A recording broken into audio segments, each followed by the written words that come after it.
Well, while some are planning for the possibility of damage from the big surf, many more are just looking forward to seeing the beauty and power of these big waves. And there is hope that the quicksilver in memory of Eddie Aikau will go tomorrow, something that has only happened 8 times in the past 26 years.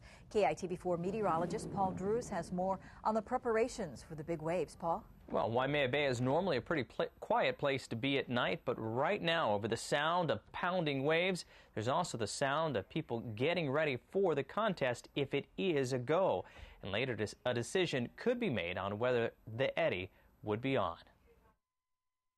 We don't know when those waves are going to hit and how high they're going to wash. Warnings went out to those on the beach and in the water at Waimea Bay as the surf started rising in the afternoon.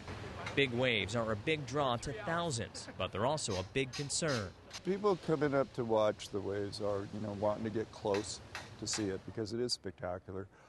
And we just caution people not to get too close and really to be looking out in the environment, to be watching the water. Many watched the waves roll in, and even with the huge swell on the rise, it was too early to say for sure if the Eddie would go. The bay called the day. In other words, when the bay gets big enough, it goes off. We don't need anybody else to say anything. With the prospect of the Eddie on the horizon,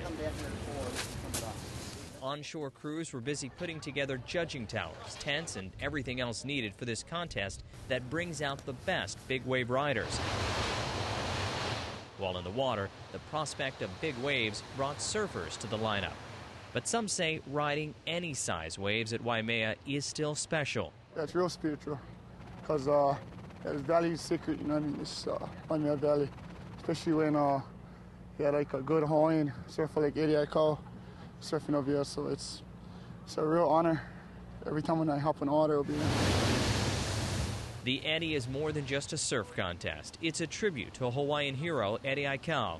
And the size of the waves, along with this special location, brings people from around the world to witness this rare event. We wait for the waves and for the Eddie Aikau. Actually, we were supposed to be in Samoa right now, but he looked at the wave forecast on the internet, and so we changed our plans. I saw a picture of a surfer when I was 16 or 17, and since that time I want to see such waves.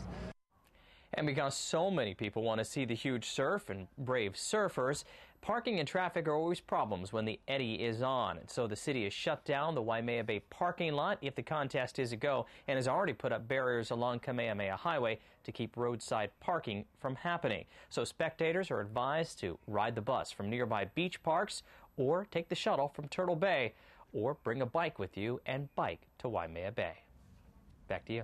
All right, thanks, Paul.